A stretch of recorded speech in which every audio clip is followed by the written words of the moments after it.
बच्चों, आज हफ्तुम जमात में एक नया सबक पढ़ने जा रहे हैं। हमारे सबक का नाम है सबक नंबर 26 खतूत। तो आइए हम अपने सबक की शुरुआत करते हैं। अगर इस चैनल पे आप नए हो तो मेरे चैनल को ज़रूर शेयर कीजिए, सब्सक्राइब कीजिए। पहली बात, खत दो दराज इलाकों में रहने वाले रिश्तेदारों से मुलाकात का एक जरिया है। जैसे बच्चों, पहले ज़माने में जब टेलीफोन, मोबाइल, ऐसी टेक्नोलॉजी दस्तियाब नहीं थी, इंटरनेट सिस्टम अवेलेबल नहीं था, तो लोग एक दूसरे को खत भेजा करते थे। 4 जुमले लिखकर हमें खैरियत से उन्हें आगाह कर सकते थे। उनकी जानिब से आए हुए खत से हमें वहाँ के हालात का इल्म हो जाता। जैसे बहुत दूर दराज इलाकों में रहते, दूर दराज शहरों और मुल्कों से रहते, तो हम पहले ज़माने में हम क्या भेजा करते थे? खत से अपने दोस्तों, रिश्तेदार, अपने अम्मी अब्बू की खबर, अपने भाई, अपने फैमिली के, अपने खानदान के, अपने घर वालों की हालचाल की खबर ले सकते थे कि आपके अम्मी अब्बू, आपके भाई बहन, आपके रिश्तेदार, आपके दोस्त अहबाब सब खैरियत से है कि नहीं। आज अगरचा बरकी मरासलत से खत निगारी की रवायत पर असर डाला है कि मगर इसकी अहमियत में कोई फ़र्क नहीं आया। यही वजह कि खत के आने से भी आज भी खुशी का वैसा ही इजहार किया जाता है कि जैसा गुज़िश्ता ज़माने में किया जाता था। जैसे आपने देखा होगा, जैसे लोग पहले अपने रिश्तेदारों को, दूर दराज रिश्तेदारों को और अपने घर वालों को, अपने दोस्त अहबाब को, अपने अम्मी अबू वगैरह को खत भेजते थे। जैसे अब लोग दूर दराज में, तो उस खत का जवाब भी आया करता था। लेकिन अगरचा बराक मिसाल से खत निगारी बात पर असर डाला, मगर इसकी अहमियत में कोई फ़र्क नहीं पड़ा। यही वजह कि खत के आज आने से आज भी खुशी का वैसा ही इजहार किया जाता है जैसे गुज़िश्ता ज़माने में किया जाता था। अगर हमारा कोई दोस्त अहबाब हमें खत भेजा है, खत लिखा है, तो हम बहुत खुश हो जाते कि हमारे रिश्तेदार, हमारे दोस्त अहबाब ने हमारे लिए क्या लिखा है। टेलीफोन, मोबाइल का चलन नाम होने के बावजूद आज भी खत का इंतज़ार किया जाता है।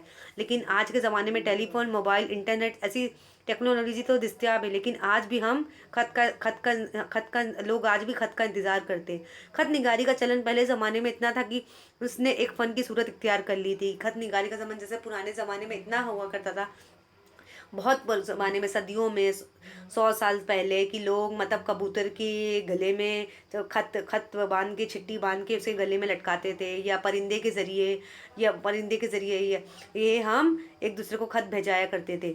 एक जगह से दूसरी जगह भेजाया करते थे। अगर हमें कोई पैगाम भेजना हो तो हम परिंदे, कबूतर के गले में हम क्या लिखते थे? कबूतर के गले में हम खत खत बांध देते थे। एक इलाके से दूसरी जगह इलाके हम भेजाया करते थे। आज तो हमारा जो खत निगारी का चलन पहले ज़माने में इतना था कि उसने एक फ़न की सूरत इख्तियार कर ली थी। ज़ैल के सबक में उर्दू के दो अहम अदीबों के दो खतूत दिए गए हैं, जो खतूत निगारी का अच्छा नमूना पेश करते हैं। यहाँ पे जो नज़म में खतूत में बहुत मतलब ऐसे अदीबों के बारे में बयान किया गया है जो खत निगारी में बहुत ही नमूना पेश करते हैं।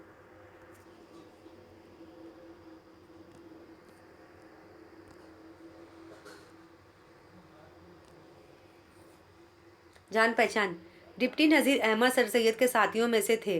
डिप्टी नज़ीर अहमद सर सैयद के अहमद के साथियों में थे। यहाँ पे एक अदीब हैं जो 1836 में के बिजनौर में पैदा हुए। इब्तिदाई तालीम उन्होंने घर पर हासिल की, फिर आला तालीम के लिए दिल्ली गए।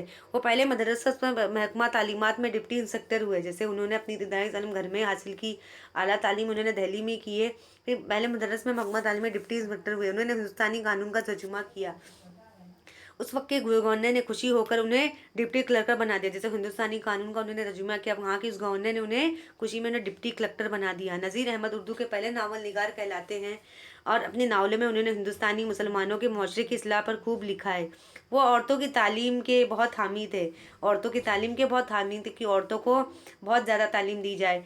मिरातुल उरूस, बनातिल नश्र, तौबतुल सुना, इब्नुल वक्त उनके मशहूर नावल है। जैसे उनकी नावलों का नाम दिया जाता है मुरातुल उरूस, बनातुल नश्र, तौबतुल नसा, इब्नुल वक्त उनकी मशहूर नावल है। उन्होंने कुरान का तर्जुमा भी किया, जो कुरान शरीफ हम पढ़ते हैं अपनी इस्लामी कुरान, उनका भी तर्जुमा किया है। तो आइए हम उनके बारे में पढ़ेंगे। डिप्टी नज़ीर अहमद का खत नवाब सैयद अली हसन खान बहादुर के नाम। अभी यहाँ पे डिप्टी नज़ीर अहमद का खत नवाब सैयद अली हसन बहादुर के नाम। जनाब अली, अभी यहाँ पे डिप्टी नज़ीर अहमद का खत डिप्टी नज़ीर अहमद ने किसको खत लिखा है? नवाब सैयद अली हसन खान बहादुर के नाम उन्होंने एक खत लिखा है। तो आइए हम इनके खत को हम पढ़ेंगे। जनाब अली, जैसे हम अपने किसी रिश्तेदार को ख़त लिखते तो पहले अस्सलाम वालेकुम कहते हैं। आपको शायद मालूम कि मैंने बड़ी मेहनत से कुरान मजीद का उर्दू तर्जुमा किया है। मुझे उसके लिए 3 बरस मेहनत शाखा उठानी पड़ी थी। वो मौजूदा तराजीम, तफासिर, हदीस से मुताबिक पढ़ने के लिए मौलियों का स्टाफ रखना पड़ा है। तब कहीं जाकर ये तर्जुमा मेरे नज़दीक बामहरत से स्लेस और मुस्तंदा और मौजूदा तरजम से बेहतर हुआ है। आप पहले आप पहले देख दिखाकर अच्छी तरह इत्मीनान हासिल कर लीजिए कि आया वाक़ई में ये तर्जुमा मौजूदा तर्जुम से बेहतर या नहीं। आपके नज़दीक बेहतर साबित हो तो आप इसकी सरपरस्ती कीजिए। अभी यहाँ पे जो डिप्टी नज़ीर अहमद है वो अपने नवाब सैयद अली हसन को उन्होंने ख़त लिखा है कि उन्होंने मतलब बड़ी मेहनत से कुरान शरीफ का उन्होंने तर्जुमा किया कि उन्होंने ये काम के लिए तीन तीन साल लग गए कि उन्होंने मेहनत से कुरान शरीफ का उन्होंने तर्जुमा किया, मतलब जो भी तफासिर हदायत उसमें थी। पहले आप देखकर अच्छी तरह इत्मीनान हासिल कीजिए आज वाकई में तर्जुमा मौजूद तराजम से बेहतर है कि नहीं।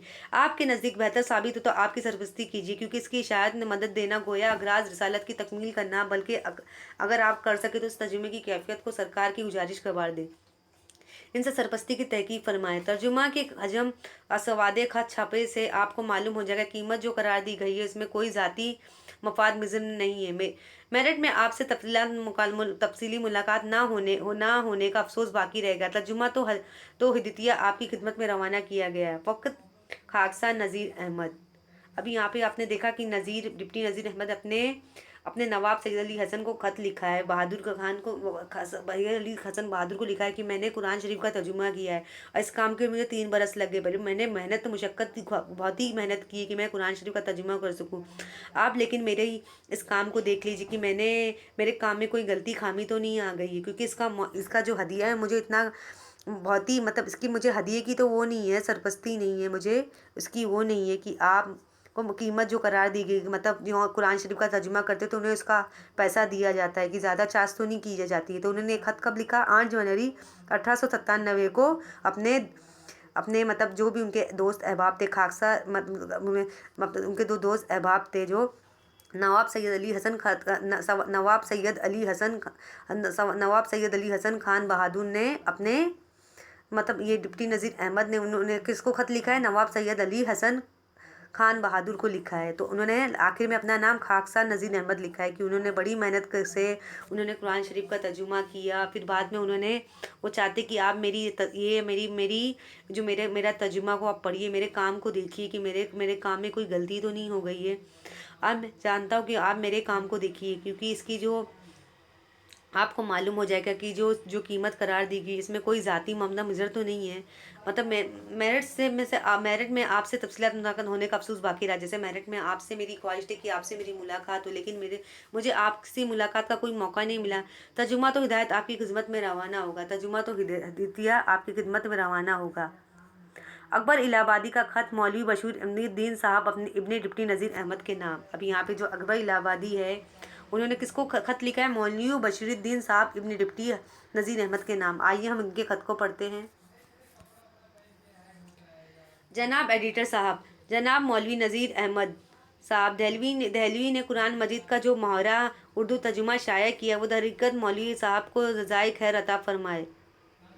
जनाब एडिटर साहब, जनाब मौलवी नज़ीर अहमद साहब दिलवी ने कुरान मजीद का जो मुहैया उर्दू जमा तर्जुमा शाया किया वो हकीकत निहायत उम्दा बल्कि लाजवाब है। इससे बेहतर खिदमत इस्लाम की ज़माने में जहन में नहीं आ सकती। अल्लाह ताला मौलवी साहब को जज़ाए खैर अता फरमाए, इनके इल्म काबिलियत से कौम को बहुत फ़ायदा पहुँचा कि बहुत फ़ायदे पहुँचे कि यहाँ पे जनाब मौलवी साहब ने उन्हें कुरान मजीद का मुहावरा उर्दू तर्जुमा शाया किया है कि जैसे उन्होंने कुरान शरीफ को उर्दू में तर्जुमा किया है। जैसे इस काम के लिए काफ़ी साल गुजर जाते, काफ़ी मेहनत लगती है। इससे बेहतर खिदमत इस्लाम की क्या है कि इस ज़माने में जहन में नहीं आ सकती। अल्लाह ताला मौलवी साहब को जज़ाए खैर था कि उन्होंने बड़ा ही नेक काम किया कि आज अगर हम अरबी ज़बान में कुरान पढ़ते अगर हमें अगर उनके तर्जुमा हमें पता नहीं होता तो हम कुछ भी पढ़ लेते, लेकिन हमें उनका माते इनका पता नहीं होता कि ये क्या मायने लिखा है। तो यहाँ पे जनाब मौलवी नज़ीर अहमद साहब उन्होंने कुरान शरीफ का तर्जुमा किया है। उन्होंने अल्लाह ताला की सारी बातें बताई कि अल्लाह ताला हमसे क्या कुरान शरीफ में कहना चाहता है। इनके इल्म काबिलियत से कौम को बहुत फ़ायदा पहुँचा, बहुत फ़ायदे पहुँचने की उम्मीद है उन्हें। मतलब इनके काम से लोगों को काफ़ी फ़ायदा पहुँचा है और इनके काम से वाकई लोगों को फ़ायदे की काफ़ी उम्मीद है। बाज़ मकामात में मुझको शबा पैदा हुआ है कि या तो मेरा शुबा बेजा ऐसा होना कुछ बाइद नहीं, क्योंकि बगैर इनकी रोशनी के महज अक्ल कयास को इस मंजिल में कहाँ तक रसाई हो सकती है, या फिर तर्जुमे में कुछ गलती हो गई ऐसा होना भी कुछ बैद नहीं, क्योंकि मौलवी साहब के मददगार बुजुर्गवार भी थे। शायद किसी ने गलती की नज़रसानी में इस पर निगाह न पड़ी। इतने बड़े अजीम शान कानून फितरत के तर्जुमे अगर कहीं 2-4 लफ्ज़ों पर नज़र ना पड़ी तो कुछ ताज्जुब नहीं। अब मैं एक शबा बयान करता हूँ। सूरतिल नैन का तर्जुमा हिस्ब झैल किया गया। हमने इंसान को बेहतर से बेहतर साख्त का पैदा किया है।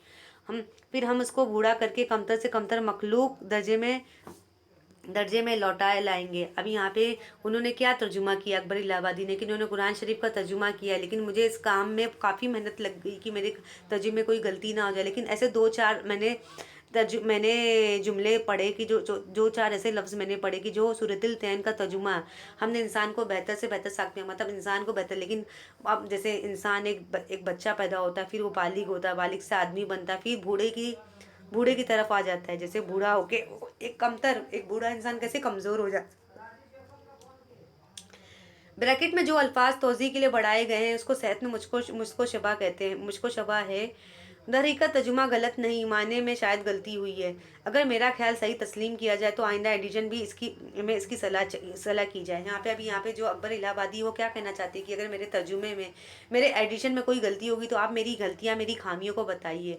अगर वाकई इसमें कुछ इसलाह करनी है तो मुझे आइंदा आने वाले एडिशन बताइए कि मुझे क्या करेक्शन करना है, क्या क्या दुरुस्त करना है, किस गलतियों को सुधारना है। सैयद अकबर हुसैन अज़ुल्लाहबाद। अभी आपने देखा कि अकबर इलाहाबादी ने किसको लिखा है ख़त, मौलवी बशीरुद्दीन साहब ने अपने डिप्टी नज़ीर अहमद के नाम। उन्होंने लिखा है कि मैंने कुरान शरीफ का तर्जुमा किया, अगर मेरे इस काम को मुझे काफ़ी साल लग गए कि मैंने बहुत मेहनत से इस कुरान शरीफ के जुमले का मैंने तर्जुमा किया। अगर मेरे इस जुमले में कोई इसलाह रह गई है, कोई गलती रह गई, अगर मैं कुछ दुरुस्त करना है तो वाकई मेरे काम को आप मेरे आइंदा वाले एडिशन में मेरी इसलाह कर दीजिए। आइए इस सबक के ज़रिए हम मायने देखेंगे। मानी इशारात, मेहनत शाका, कड़ी मेहनत, राजिम तर्जुमा की जमा, तफासिर तफसीर की जमा, हदीस की जमा, राज रिसालत पैगामदा काम के मकासद मुराद तर्जुमे के ज़रिए कुरान की तालीमात को आम करना, गूंज गुजारा करना, सुनाना, किसी बात को पहुँचाना, हजम यानी लंबाई, चौड़ाई, मोटाई, साइज़, किताबत की रोशनाई, मफाद यानी फ़ायदा, मेज़रमेंट छपा हुआ, हिदतिया तोहफे के तौर पर, ज़राए खैर अच्छा बदला, बेजा यानी नामुनासिब, और यानी दीगर दूसरे, बाइद यानी दूर नामुमकिन, रसाई यानी पहुँच, फिल वाक़या वाकई, साख्त यानी बनावट, तोज़ी यानी वजाहत, अज यानी से। तो बच्चों अगर आपको